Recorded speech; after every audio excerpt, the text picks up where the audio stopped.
Hello good morning everyone, welcome back my channel Reema aspirant life में। आप सब कैसे हैं? आई होप कि आप सब बहुत अच्छे होंगे, मस्त होंगे। आपकी स्टडी भी अच्छी चल रही होगी। इस टाइम मॉर्निंग के 5 बजने में 10 मिनट बाकी है और मैं उठ चुकी हूँ। मेरा डेली का यही टाइमिंग है, 5 बजे से पहले उठना, क्योंकि मैं बाहर सोती हूँ, इस वजह से जल्दी नींद खुल जाती है और रात में 10 या 11 बजे तक सो जाती हूँ। ऐसी टाइमिंग रहती है तो जल्दी नींद खुलती है अगर सही टाइम पे सो तो। अब मैं जा रही हूँ, देखती हूँ मुझे क्या सबसे पहले पढ़ना है।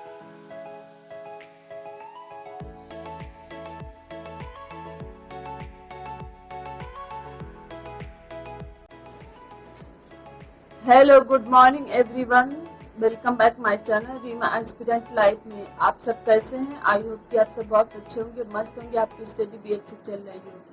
इस टाइम मॉर्निंग के 5 बज रहे हैं और मैं आ गई हूँ अपनी स्टडी स्टार्ट करने। मैं अपने फर्स्ट स्लॉट में जीके जीएस स्टार्ट करूँगी।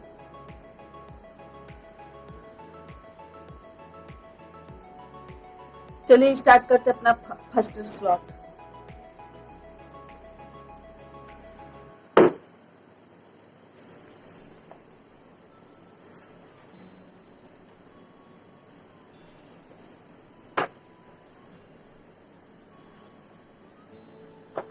मेरे फर्स्ट स्लॉट जीके जीएस में मैं मॉडर्न हिस्ट्री पढ़ रही हूँ। इससे पहले मैं गांधी युग पढ़ी थी, वो मेरा कंप्लीट हो गया। थोड़ा थोड़ा रोज पढ़ूंगी जीके जीएस, तो ऐसे ही मेरा नोट्स इसका भी तैयार हो जाएगा। मेरे वीडियो में ऐसे बहुत से कमेंट आए हैं जिसमें लोग कहते हैं कि मैं अपनी लाइफ से बहुत परेशान हूँ, मन करता है कि सुसाइड कर लूँ, फैमिली सपोर्ट नहीं करती, और भी बहुत कुछ लिखा होता है कमेंट में। उनके कमेंट पढ़कर ऐसा लगता है कि इन सब की परेशानियों के आगे तो मेरी परेशानी कुछ भी नहीं है। प्रॉब्लम इंसान की लाइफ में आते रहते हैं, लेकिन एक समय ऐसा आता है कि और ऐसा लगने लगता है कि ये परेशानी कभी खत्म नहीं होगी। उस बीच हमारे सहन शक्ति जवाब देने लगती है। मन में बुरे बुरे ख्याल हो तो कुछ कर लूँ, लेकिन कुछ दिनों के बाद सब ठीक हो जाता है। ये परेशानियां ही हमें आगे आने वाले समय बहुत स्ट्रांग बना देती हैं, इसलिए कभी हार नहीं मानना चाहिए। एक समय ऐसा भी आया था मेरी लाइफ में, मैं भी यही सब सोचती थी, लेकिन अब मैं बहुत स्ट्रांग हो गई। अब किसी की बातें, किसी की ताने असर नहीं करते, बस एक ही काम करती हूँ, उन सारे लोगों से और उन सारी चीज़ों से मैं दूरी बना लेती हूँ जो मुझे हर्ट किए रहते हैं। लोगों की बातें तो नहीं भूलती, लेकिन समय के हिसाब से जो सहन शक्ति है और मजबूत हो जाती है। अब मैं अपनी लाइफ में किसी भी चुनौती के लिए तैयार हूँ। बस मैं यही कहना चाहती हूँ, इतनी जल्दी हार मत मानिए अपनी लाइफ में। बुरा समय एक दिन टल जाएगा, बस हिम्मत बनाए रखें और अपनी लाइफ पर फोकस करें और अपनी स्टडी करते रहें। लाइफ में सब कुछ भूलने के लिए, लोगों को इग्नोर करने के लिए हमें टाइम लगता है। सही समय का इंतजार करें, समय सब ठीक कर देता है।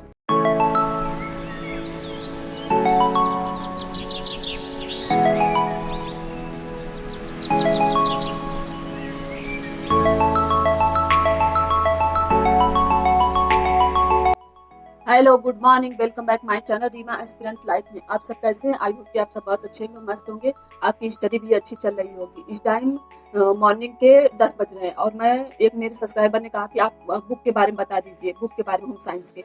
तो वही मैं वीडियो बस 1-2 मिनट के लिए यही बना रही हूँ बुक की, और फिर उसके बाद स्टडी करूँगी। जैसे कि बुक की तो वीडियो मैं पहले बना चुकी हूँ, लेकिन वो ज़्यादा बहुत रिक्वेस्ट करे, इस वजह से मैं ये बता रही हूँ बुक के बारे में। जैसे कि ये न्यूट्रिशन साइंस का आहार एवं पोषण विज्ञान, तो इसके राइटर रीना खनूजा जी। जो मैं ये बुक ली हूँ, जो मैं जहाँ से ऑनलाइन क्लास ली थी वही मैम बताई, तो वो ज्यादातर इसी में से क्वेश्चन बना के पढ़ाती थी, तो इस वजह से मैं ये बता रही हूँ। चाहे कोई भी बुक हो, मतलब जितना मैं बुक बता रही हूँ, इसका ये मतलब नहीं कि आप पूरा सिलेबस जितना मैं बुक बता रही हूँ उसमें से कवर हो जाएगा पूरा सिलेबस, तो ऐसा कुछ नहीं है। इतने बुक में से आपका सिलेबस कभी भी कवर नहीं हो सकता।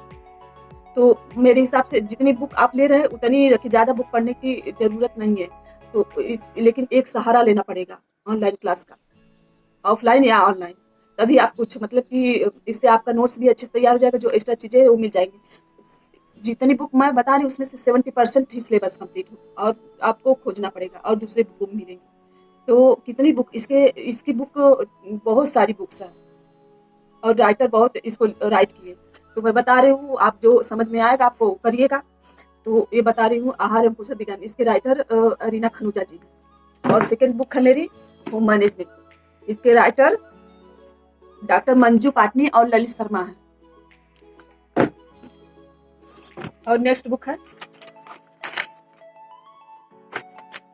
टेक्सटाइल की, ये बुक्स है मेरी टेक्सटाइल में, इसके राइटर मंजू पाटनी जी, मंजू पाटनी।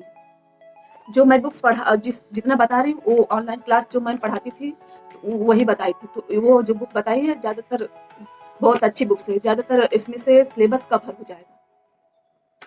और नेक्स्ट बुक है मेरी नेक्स्ट बुक ये है मानव शरीर एवं क्रिया विज्ञान, तो इसके राइटर डॉक्टर वृंदा सिंह है।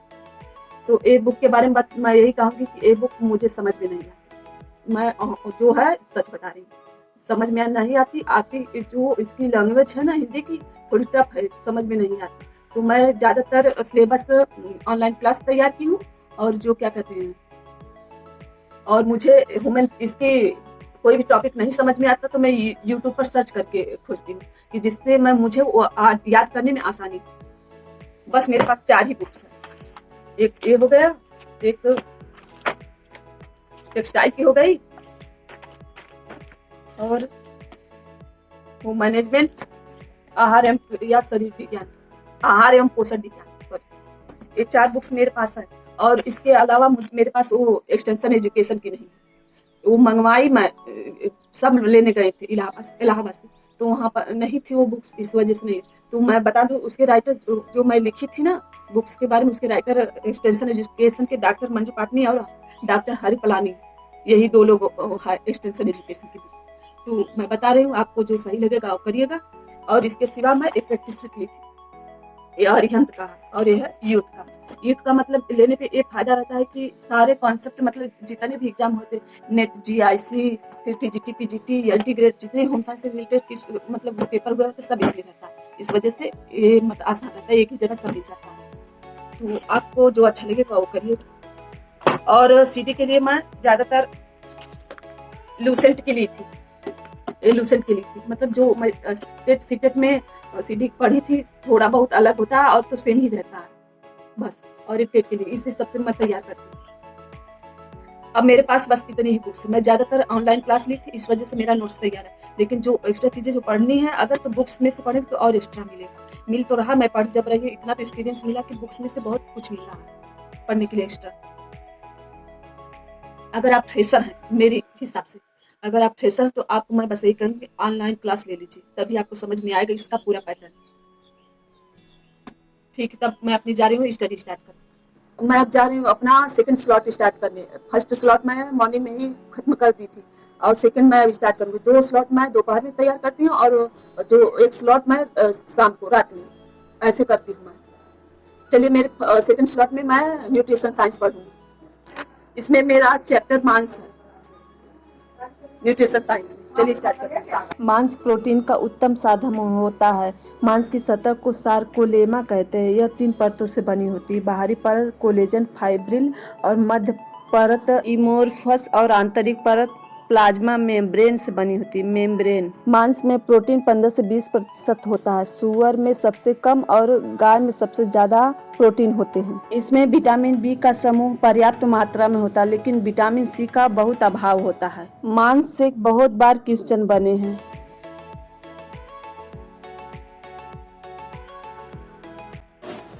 न्यूट्रिशन साइंस का जो मेरा था वो कंप्लीट हो गया। अब मैं जा रही हूँ 15 मिनट के लिए रेस्ट लूंगी, फिर उसके बाद अपना नेक्स्ट स्लॉट स्टार्ट करूंगी। अब मैं जा रही हूँ अपना नेक्स्ट स्लॉट स्टार्ट करने। इसमें मेरा नेक्स्ट स्लॉट ह्यूमन फिजियोलॉजी है। 15 मिनट के रेस्ट में मैं कुछ टीवी देख ली, टीवी देख के थोड़ा सा आई हूँ, बस ज्यादा नहीं। ह्यूमन फिजियोलॉजी में मेरा चैप्टर ग्रंथियां है। इसमें ग्रंथियां 3 प्रकार की होती है, एक बहिस्रावी ग्रंथि, अंतःस्रावी ग्रंथि और मिश्रित ग्रंथि। बहिस्रावी ग्रंथि में एंजाइम निकलता है नली से। अंतःस्रावी ग्रंथि में हार्मोन्स होते हैं, यह ब्लड के संपर्क में आते हैं और मिश्रित ग्रंथि में एंजाइम और हार्मोन्स दोनों निकलते हैं। अगर मुझे जो इस बुक में से समझ में नहीं आता वो मैं यूट्यूब पर खोजकर जो सबसे आसान रहता है उसकी वीडियो देखती हूँ। जैसे खान सर की वीडियो मैं जो देखती हूँ, उनको देखने पर उनकी वीडियो मुझे बहुत अच्छी तरह से समझ में आ जाती है। जो मेरा कॉन्सेप्ट क्लियर नहीं होता मैं ऐसे ही यूट्यूब पर खोज कर पढ़ती हूँ, तभी समझ में आता है। शाम के 7 बज रहे हैं, मैं घर में थी तो पता चला कि सब्जी वाला आया, इस वजह से मैं नींबू लेने के लिए आ गई, नहीं तो मेरी मम्मी नींबू नहीं लेती। सुबह को मैं गर्म पानी में डालकर डेली पीती हूँ। क्या पता नींबू पानी पीने से हो सकता है मैं पतली हो जाऊँ, इसीलिए पीती हूँ। एक्सरसाइज करना तो मेरे बस का नहीं है, हो सकता है नींबू पानी से पतली हो जाऊँ। इस सब्जी में से मैं आलू पालक की सब्जी बनाऊंगी क्योंकि मेरे घर पालक नहीं बनती। रात के 8:30 बज रहे हैं और मैं अब आ गई हूँ अपनी स्टडी स्टार्ट करने। घर का काम करने के बाद और खाना सब खा लिए और मैं आई हूँ अभी स्टडी करने, और मेरे स्लॉट में इस टाइम मैं सीडी पढ़ रही हूँ। हमें सब्जेक्ट ही टीजीटी पीजीटी में पढ़ना, लेकिन बहुत पढ़ना है। अगर आप एक बार ध्यान से सोचेंगे, अच्छे सोचेंगे तो कितना पढ़ना आपको लगेगा अभी आपने कुछ पढ़ा ही नहीं, ऐसा लगेगा। सीडी मेरा चैप्टर क्रियात्मक विकास है। इसमें बच्चों का क्रियात्मक विकास कैसे होता है। जैसे क्रियात्मक विकास 2 प्रकार के होता है, एक स्थूल क्रियात्मक कौशल और सूक्ष्म क्रियात्मक कौशल। सीडी मेरा लास्ट स्लॉट था, ये कंप्लीट हो गया। अब मैं जा रही हूँ सोने, और ये वीडियो ज़्यादा लंबी हो जाएगी, इसमें बुक के बारे में भी बात की। चलिए तब। इस टाइम रात के 10 बज रहे हैं, मैं ज़्यादा टाइम रात तक नहीं पढ़ती हूँ, 10 या 11 बजे तक, इससे ज़्यादा नहीं।